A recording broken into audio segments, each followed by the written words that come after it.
Oliver Twist by Charles Dickens. Read by Amulet ASMR.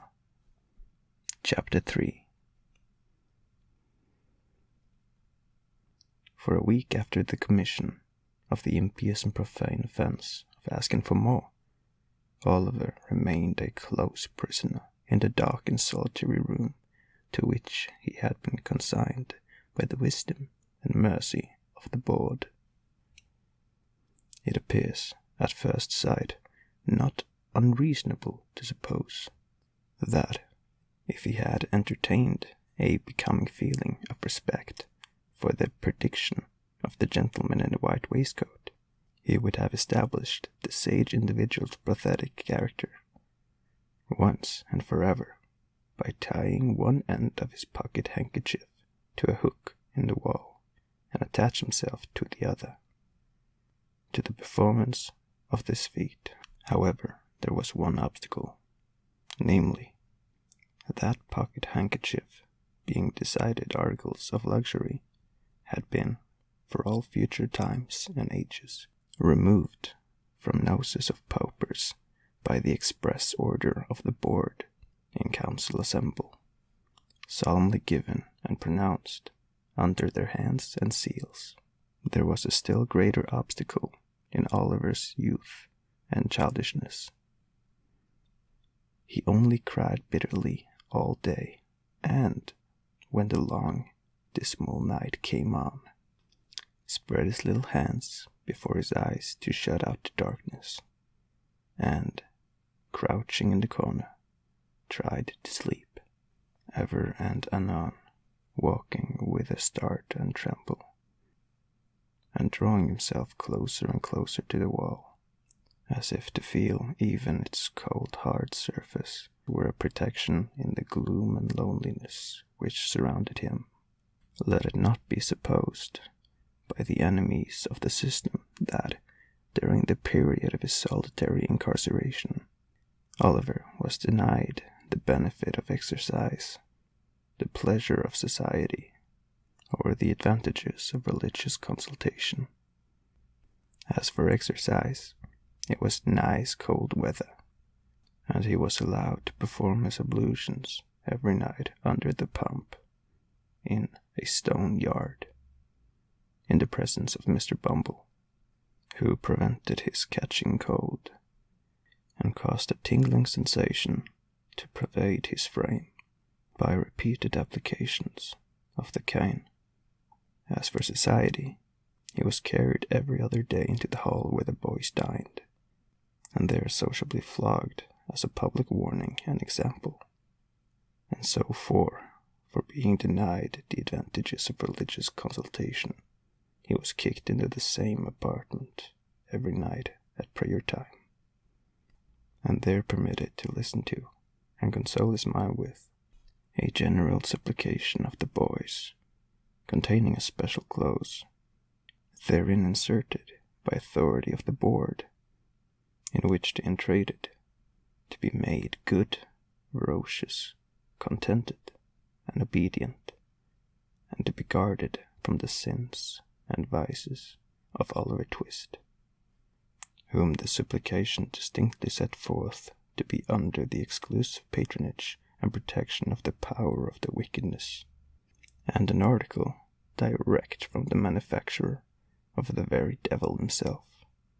It chanced one morning, while Oliver's affairs were in this auspicious and comfortable state, that Mr. Gamfield, chimney sweep, went his way down the high street, deeply cogitating in his mind his ways and means for paying certain arrears of rent, for which his landlord had become rather pressing. Mr. Gamfield's most sanguine estimate of his finances could not raise them within full £5 of the desired amount, and, in a species of arithmetical desperation, he was alternately cudgelling his brain and his donkey. When passing the workhouse, his eyes encountered the bill on the gate. "Whoa," said Mr. Gamfield to the donkey. The donkey was in a state of profound abstraction, wondering, probably, whether he was destined to be regaled with a cabbage stack or two when he had disposed of the 2 sacks of soot with which the little cart was laden. So, without noticing the word of command, he jogged onward. Mr. Gamfield growled a fierce imprecation on the donkey generally, but more particularly on his eyes, and, running after him, bestowed a blow on his head, which would inevitably have beaten in any schools but a donkey's.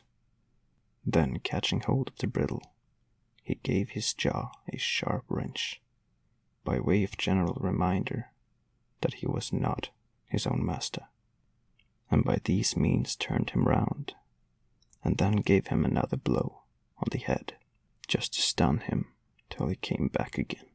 Having completed these arrangements, he walked up to the gate to read the bill. The gentleman with the white waistcoat was standing at the gate, with his hands behind him, after having delivered himself of some profound sentiments in the boardroom.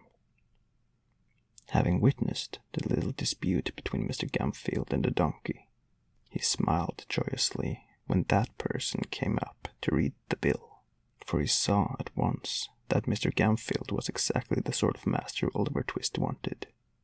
Mr. Gamfield smiled too, as he pursued the document, for £5 was just the sum he had been wishing for, and as to the boy, with which it was encumbered, Mr. Gamfield, knowing that the dietary of the workhouse was well known, he would be nice small pattern, just the very thing for register stoves. So he spelt the bill through again, from beginning to end, and then touched his fur cap in token of humility, accosted the gentleman in the white waistcoat. "This here boy, sir, would this parish want to prentice?" said Mr. Gamfield. "Aye, my man," said the gentleman in the white waistcoat, with a condescending smile. "What of him?" "If the parish would like him to learn the right pleasant trade in a good spectable chimney-sweeping business," said Mr. Gamfield, "I want a prentice, and I am ready to take him." "Walk in," said the gentleman in the white waistcoat, Mr. Gamfield having lingered behind to give the donkey another blow on the head and another wrench of the jaw, as a caution not to run away in his absence, followed the gentleman with the white waistcoat into a room where Oliver Twist had first seen him. "It's a nasty trade," said Mr. Lumpkins, when Gamfield had again stated his wish. "Young boys have been smothered in chimneys before now," said another gentleman. "That's acause they dampened the straw afore they lit it in the chimbley to make him come down again," said Mr. Gamfield. "That's all smoke, and no blaze, whereas smoke ain't of no use at all in making a boy come down, for it only sends him to sleep, and that's what boys like. Boys is very obedient, and very lazy, gentlemen, and there's nothing like a good hot blaze to make 'em come down with a run. It's your mind too, gentlemen, because even if they're stuck in a chimbley, roasting their fate makes 'em struggle to extricate themselves." The gentleman in the white waistcoat appeared very much amused by this explanation, but his mirth was speedily checked by the look of Mr. Lumpkins. The board then proceeded to converse among themselves for a few minutes, but in so low a tone that the words "saving the expenditure" looked well in the accounts. Have a printed report published were alone audible. These only chanced to be heard, indeed, or account of their being very frequently repeated with great emphasis. At length the whispering ceased. Having resumed their seats and their solemnity, Mr. Lumpkins said, "We have considered your proposition, and we don't approve of it." "Not at all," said the gentleman in the white waistcoat. "Decidedly not," added the other members.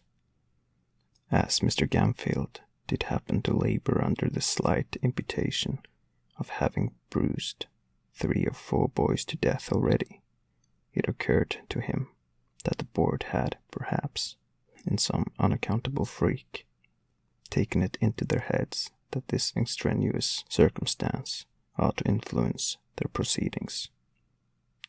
It was very unlikely their general mode of doing business, if they had, but still, as he had no particular wish to revive his rumor, he twisted his cap in his hands and walked slowly from the table. "So you won't let me take him, gentlemen," said Mr. Gamfield, pausing near the door. "No," replied Mr. Limpkins. "At last, as it's a nasty business, we think you ought to take something less than the premium we offer." Mr. Gamfield's countenance brightened as, with a quick step, he returned to the table and said, "What'll you give, gentlemen? Come, don't be too hard on a poor man. What'll you give?" "I should say £3.10 was plenty," said Mr. Limpkins. "10 shillings too much," said the gentleman in the white waistcoat. "Come," said Gamfield, "say £4, gentlemen, say £4, and you get rid of him, for good at all." £3.10, repeated Mr. Limpkins, firmly. "Come, I'll split the difference, gentlemen," urged Gamfield. £3.15. "Not a farthing more," was the firm reply of Mr. Limpkins. "Your desperate heart upon me, gentlemen," said Mr. Gamfield, wavering. "Pah, pah, nonsense," said the gentleman in the white waistcoat. "He'd be cheap with nothing at all, as a premium. Take him, you silly fellow. He's just a boy for you. He wants to stick, now and then. It'll do him good. And this board needn't be very expensive, for he hasn't been overfed since he was born."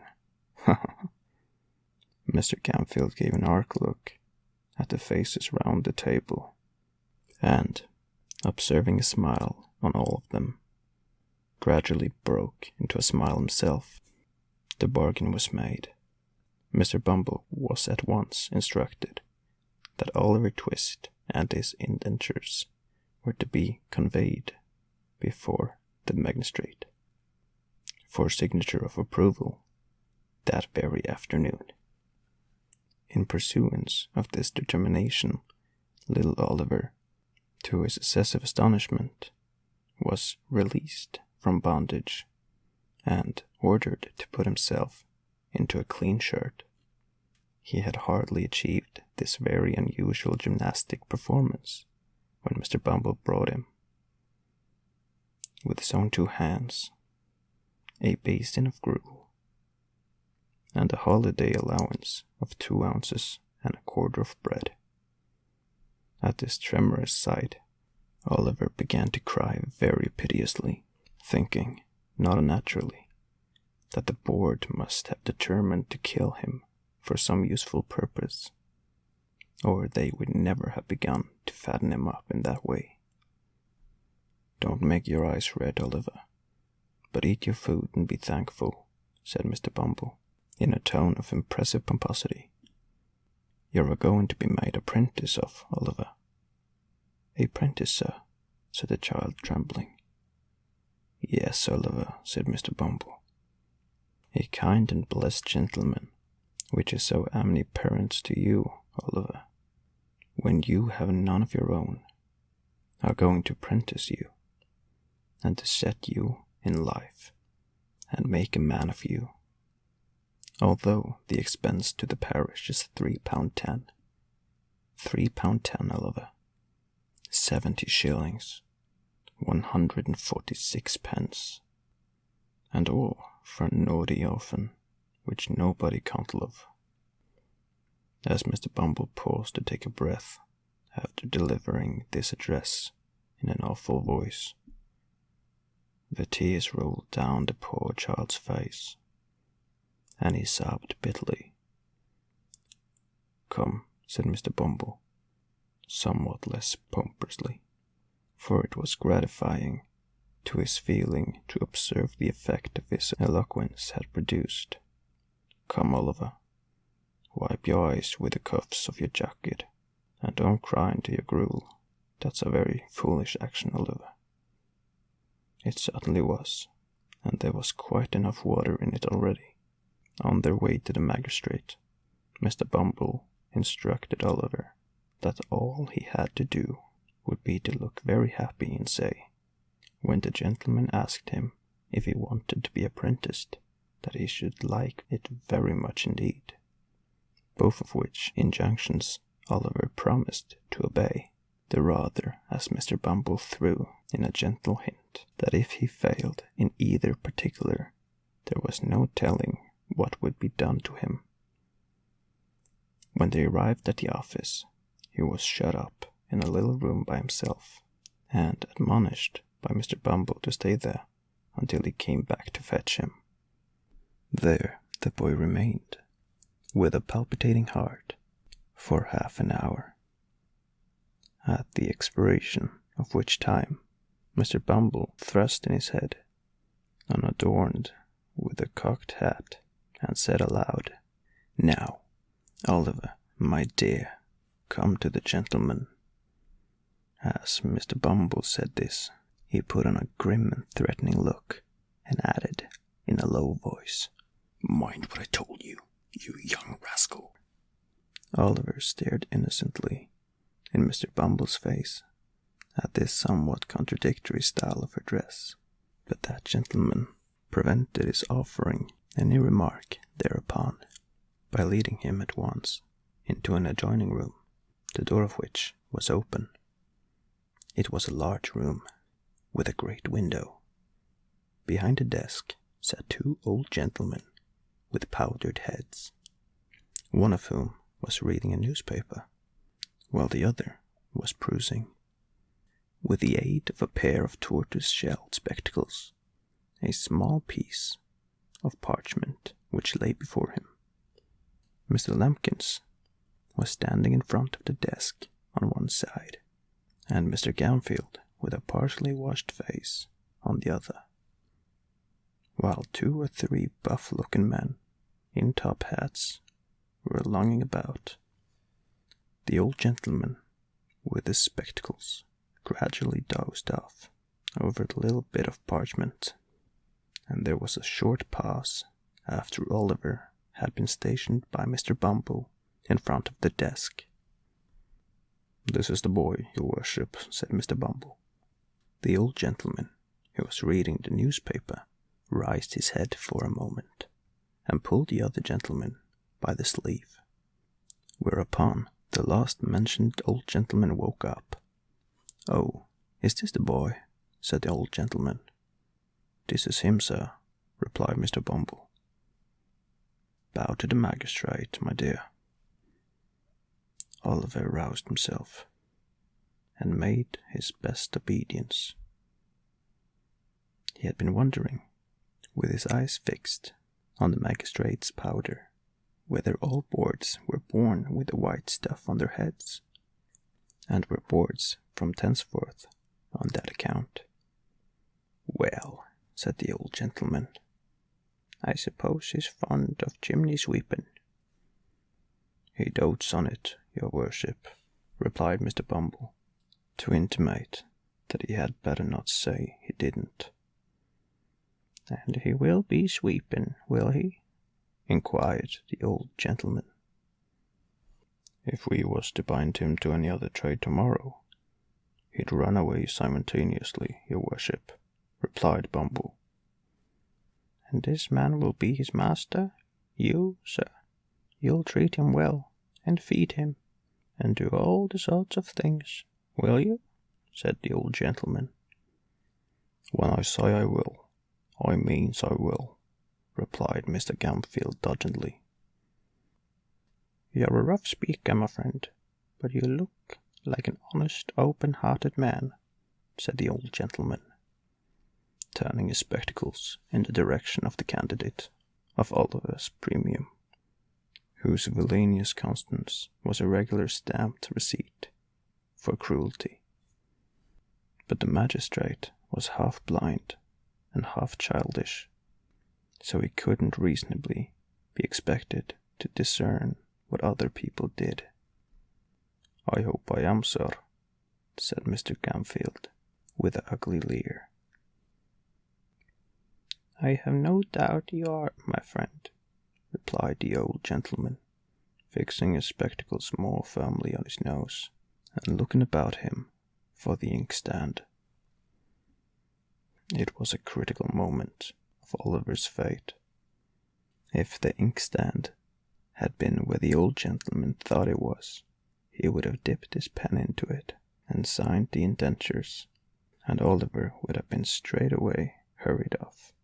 But, as it chanced to be immediately under his nose, it followed, as a matter of course, that he looked all over his desk for it, without finding it, and happening in the course of his search to look straight before him, his gaze encountered the pale and terrified face of Oliver Twist, who, despite all the admonitory looks and pinches of Mr. Bumble, was regarding the repulsive Constance of his future master with a mingled expression of horror and fear, too palpable to be mistaken, even by a half-blind magistrate.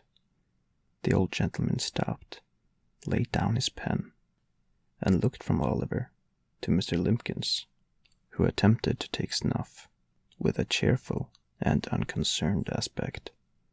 "My boy," said the old gentleman, "you look pale and alarmed. What is the matter?" "Stand a little away from him, Beadle," said the other magistrate, laying aside the paper and leaning forward with an expression of interest. "Now, boy, tell us what's the matter. Don't be afraid."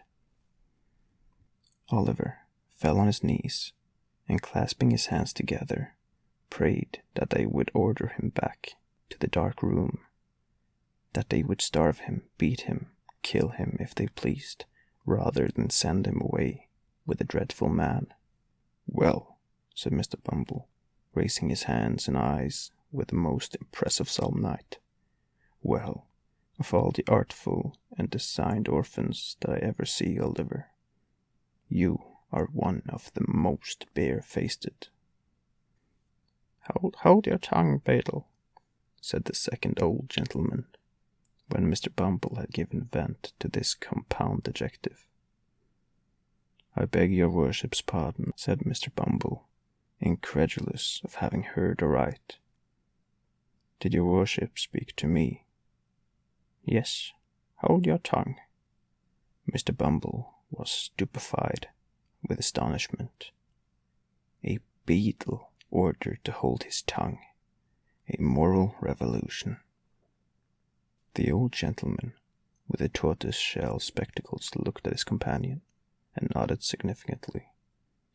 "We refuse to sanction these indentures," said the old gentleman, tossing aside the piece of parchment as he spoke. "I hope the magistrates will not form the opinion that the authorities have been guilty of any improper conduct on the unsupported testimony of a child." "The magistrates are not called upon to pronounce any opinion on that matter," said the second old gentleman sharply. "Take the boy back to the workhouse and treat him kindly. He seems to want it." The same evening, the gentleman in the white waistcoat most positively and decidedly affirmed not only that Oliver would be hung, but that he would be drawn and quartered into the bargain.